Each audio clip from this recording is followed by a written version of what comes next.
Proklamasi. Kami, bangsa Indonesia, dengan ini menyatakan kemerdekaan Indonesia.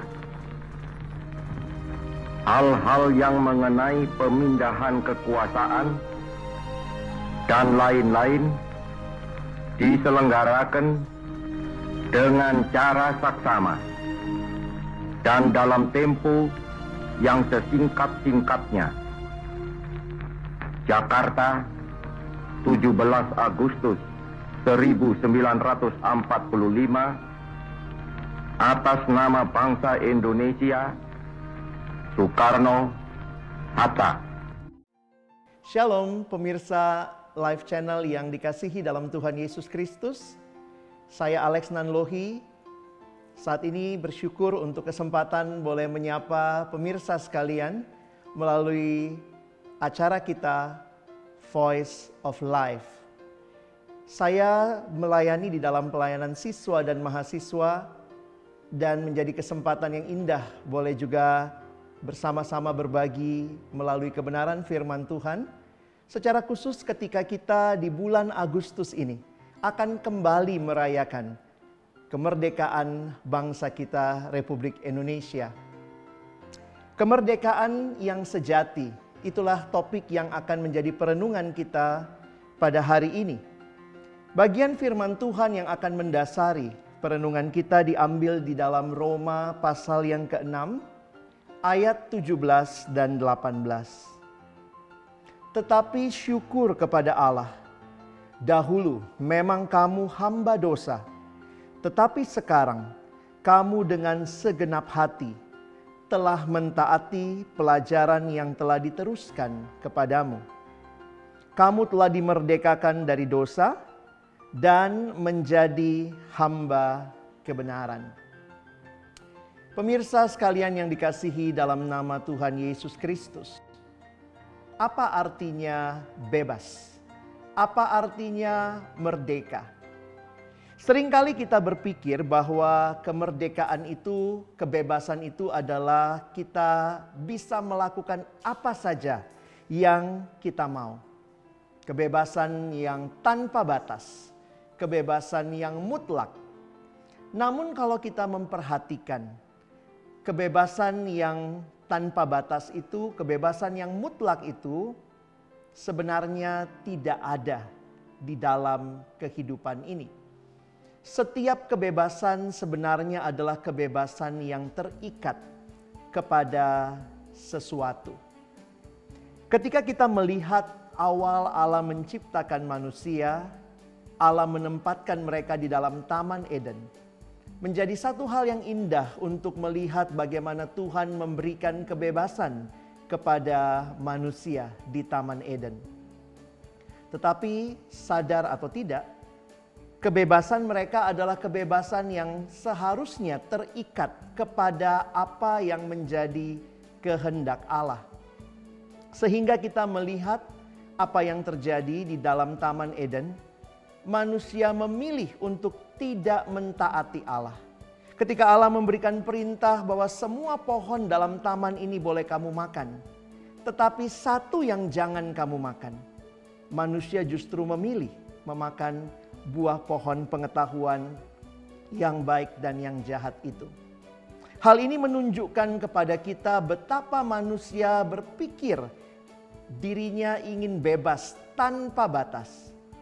Tetapi kembali, kemerdekaan mutlak atau kemerdekaan dan kebebasan tanpa batas sebenarnya bukanlah pemikiran yang benar. Sejak awal Allah menciptakan kita, Allah memberikan kepada kita kebebasan yang terikat kepada kehendaknya, terikat kepada hukum-hukumnya, terikat kepada pribadi Allah yang menciptakan kita. Karena itulah ketika kita membaca tadi di dalam Roma pasal 6 ayat yang ke-17 dan ayat yang ke-18, kita bisa melihat bagaimana Paulus memberikan pemahaman kepada jemaat di Roma. Apa artinya kebebasan yang sejati? Di tengah-tengah kehidupan manusia yang sudah jatuh ke dalam dosa, gambaran yang diberikan, dosa seperti tuan yang memperbudak. Karena itu dikatakan, kamu adalah hamba dosa. Ketika kita melihat kehidupan kita di dalam dosa sebagai hamba dosa, maka itu adalah kehidupan yang mau tidak mau melakukan apa yang menjadi keinginan daripada Tuhan kita, yaitu dosa. Di dalam dosa, kita melihat betapa mengerikannya kehidupan yang sebenarnya begitu indah Tuhan rancangkan bagi kita. Kehidupan yang harusnya bebas melakukan kehendak Allah, menjadi kehidupan yang terikat kepada keinginan diri sendiri. Dan itu menjadi kehidupan yang sebenarnya tidak bebas sama sekali. Ada orang yang berpikir saya mau nonton pornografi, saya bebas melakukannya. Namun kemudian dia akan terikat oleh pornografi. Pornografi akan menjadi tuan yang memperbudak. Ketika orang berkata saya bebas, saya mau iri hati sama siapa saja yang saya mau. Tetapi pada saat yang sama iri hati menjadi tuan yang memperbudak. Inilah gambaran kehidupan di mana kebebasan yang kita rindukan, bebas melakukan apa saja yang kita mau, bukanlah kebebasan yang sejati. Ketika kita mengenal Tuhan Yesus sebagai Tuhan dan Juru Selamat dalam hidup kita, kita membuka hati, menerima Dia dalam kehidupan kita, maka ada kehidupan yang baru yang Tuhan berikan kepada kita. Bukan kehidupan yang bebas menikmati dosa, bukan kehidupan yang bebas terikat kepada dosa, tetapi ini adalah kehidupan yang bebas dalam arti yang sesungguhnya. Bebas dari apa? Paling tidak ada 3 hal yang bisa kita perhatikan bersama-sama. Yang pertama, bebas dari masa lalu. Bebas dari rasa bersalah dan dari penghakiman Allah. Banyak orang yang hidup di dalam ketakutan akan kehidupannya yang lama. Dihantui dengan berbagai hal, pergumulan, kesalahan yang sudah dilakukan di masa yang lalu. Ketika Kristus membebaskan kita, maka kita dibebaskan dari rasa bersalah dan dari penghakiman Allah akan masa lalu di mana kita memilih hal-hal yang tidak berkenan kepada Allah. Namun bukan hanya itu, kemerdekaan yang sejati yang kita nikmati di dalam Kristus adalah kemerdekaan yang membawa kita bebas dari keterikatan masa kini. Keterikatan pada mementingkan apa yang kita ingini, yang kita sukai. Saat ini ketika kita mengalami karya Kristus yang nyata di kayu salib itu, kita dimampukan untuk bebas memilih apa yang Tuhan mau. Bukan memilih apa yang kita sukai, tetapi apa yang Dia kehendaki. Dan kebebasan ini juga membawa kita untuk boleh menghadapi masa depan dengan penuh keyakinan. Kebebasan dari ketakutan akan masa depan. Banyak orang yang takut melangkah ke masa depan. Tetapi bagi kita yang percaya, kita diingatkan bahwa segala ketakutan akan masa depan, Tuhan yang menyelamatkan kita, Tuhan yang membebaskan kita, memberikan kepada kita janji bahwa masa depan yang cerah ada dan Dia sediakan bagi kita. Sebuah perbedaan yang sangat besar. Dulu di dalam ketakutan akan masa lalu, ketakutan akan masa kini, dan ketakutan akan masa depan. Tetapi di dalam Kristus kita mengalami kebebasan yang sejati.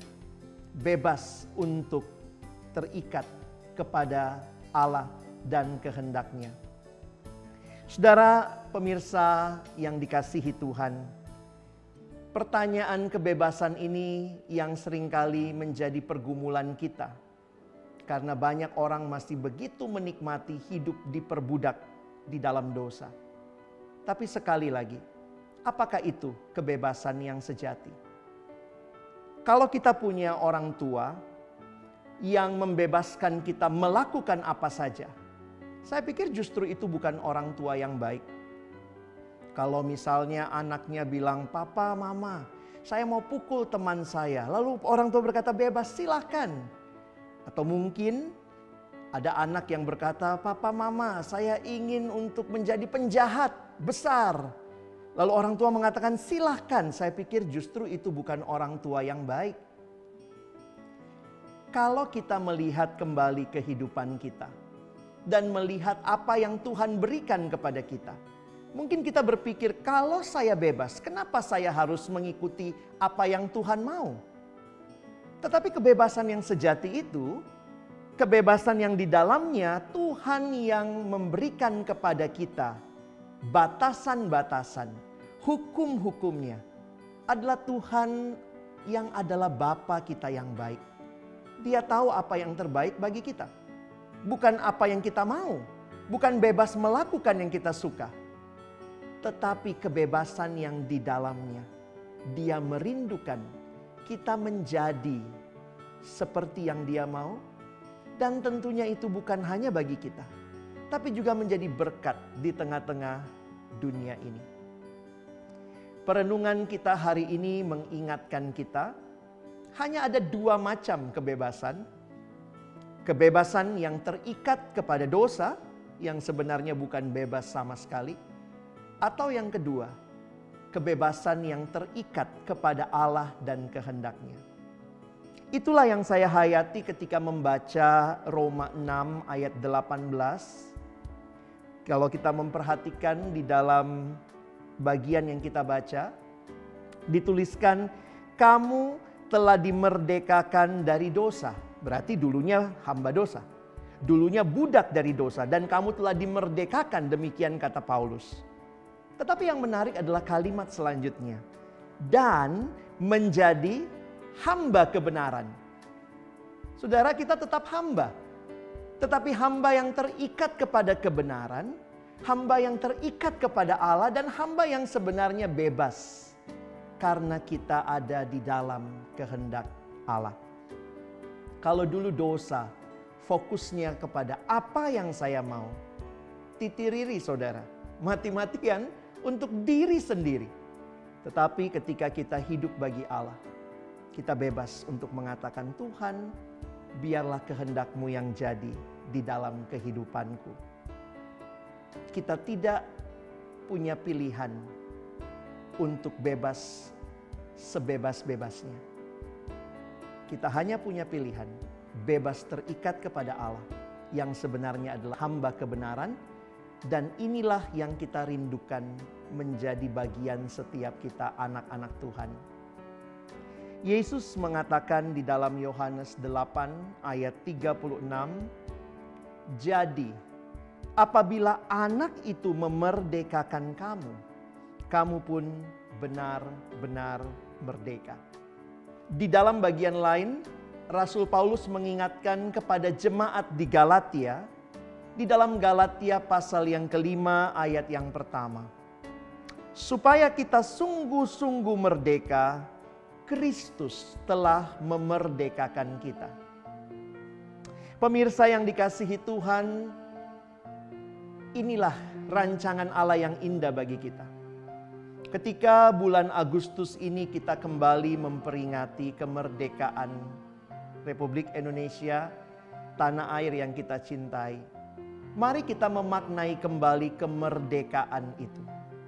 Bukanlah kemerdekaan untuk terus menikmati hidup di dalam dosa, kemerdekaan untuk terus melakukan yang kita mau, yang kita tahu Allah tidak suka. Tetapi kiranya kemerdekaan kita adalah kemerdekaan yang melakukan kehendak Allah. Dan tentunya itu akan menjadi berkat besar bagi bangsa kita. Ketika anak-anak Tuhan di negeri ini, di bangsa ini boleh melakukan kehendak Allah, mendatangkan damai sejahtera Allah, shalom Allah. nilai-nilai kebenaran, keadilan, kejujuran lahir dari hidup yang dimerdekakan dari dosa, kiranya akan menjadi berkat bagi bangsa ini. Di tengah-tengah dunia ini, sekali lagi Tuhan memanggil kita untuk hidup merdeka, hidup bebas, melakukan kehendak-Nya.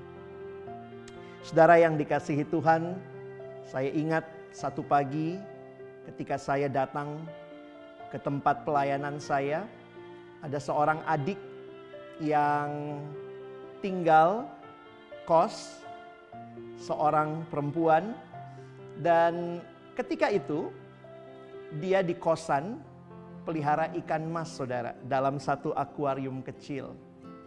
Dan waktu kami bercakap-cakap pagi itu, tiba-tiba dia mengatakan kepada saya, Kak Alex, tahu nggak? Tadi malam ikan mas saya bunuh diri. Wah, saudara, saya kaget gitu. Apa maksudnya ikan masnya bunuh diri? Ternyata pagi hari dia menemukan 2 ekor ikan mas lompat keluar dari dalam akuarium yang kecil itu, dan kemudian sudah mati di atas karpet di dalam kamar kosnya. Kami coba membahas mengapa, apa yang terjadi. Dan akhirnya kesimpulan kami bahwa ikan yang bebas bukanlah bebas di luar air, tetapi justru bebas di dalam air. Kebebasan mungkin terlihat sangat terbatas, karena air yang membatasi hanya sebatas akuarium. Mungkin rasanya di luar itu lebih bebas, lebih bisa melakukan apapun yang dia mau. Mungkin dia berpikir, aku ikan reformasi, saya mau lompat keluar dari dalam akuarium. Tetapi ketika ikan itu lompat keluar dari akuarium, sebenarnya itu bukan kebebasan, tetapi kematian. Saudara yang dikasihi Tuhan, banyak kali kita berpikir memilih yang kita mau adalah kebebasan. Tetapi sadarilah, jangan-jangan itu adalah kematian, bukan kebebasan yang sesungguhnya. Sekali lagi, di dalam kita merayakan hari ulang tahun kemerdekaan bangsa kita, maknailah kembali kemerdekaan yang sejati itu. Sebagai umat milik Allah, hiduplah di dalam Tuhan. Bukan hidup yang terikat kepada dosa, tetapi hidup yang terikat kepada kebenaran.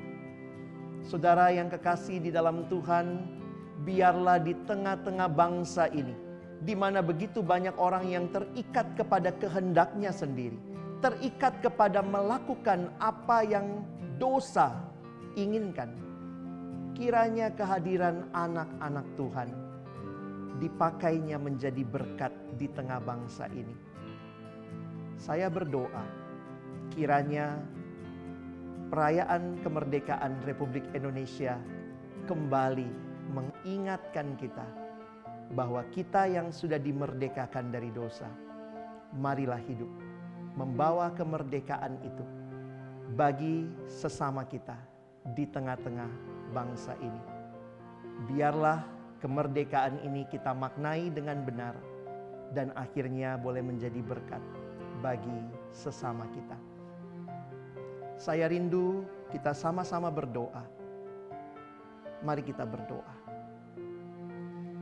Bapa di dalam surga, kesempatan kami merayakan kemerdekaan bangsa kami kembali mengingatkan kami akan cinta kasih-Mu yang luar biasa, yang pertama-tama telah memerdekakan kami dari dosa.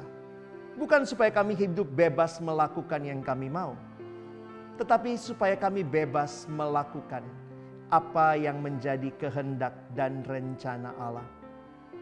Terima kasih untuk bangsa kami yang 75 tahun Tuhan sudah sertai dan berikan kemerdekaan. Tetapi kerinduan dan doa kami, kiranya kemerdekaan itu benar-benar menjadi kemerdekaan yang sejati. Kemerdekaan yang di dalamnya kami boleh melakukan apa yang menjadi kehendak Allah. Dan berdoa bagi umat Tuhan di bangsa ini. Kiranya kehadiran kami yang telah mengalami kemerdekaan yang sejati boleh menjadi kehadiran yang memberkati bangsa kami. Karena di dalam kehadiran kami Tuhan menyatakan kasih-Mu. Tuhan menyatakan keadilan, kebenaran, kejujuran. Dan itulah yang kami rindukan, kami alami, dan bangsa ini alami. Masih begitu banyak hal yang belum seturut dengan kehendak Tuhan, juga termasuk di dalam pergumulan bangsa kami. Tapi kerinduan kami, biarlah kami boleh mengisi kemerdekaan ini dengan mengisinya dalam kerinduan untuk melakukan kehendak Allah. Terima kasih untuk kesempatan kami membaca merenungkan firman-Mu. Tolong kami ya Tuhan, boleh bukan hanya jadi pendengar firman yang setia, tapi jadi pelaku-pelaku firman-Mu di dalam hidup kami. Kami bersyukur dalam nama Tuhan Yesus kami berdoa. Amin. Pemirsa live channel yang dikasihi Tuhan, kiranya perenungan kita hari ini membawa kita makin hidup bebas, hidup merdeka di tengah-tengah bangsa yang kita cintai. Tuhan memberkati kita. Merdeka!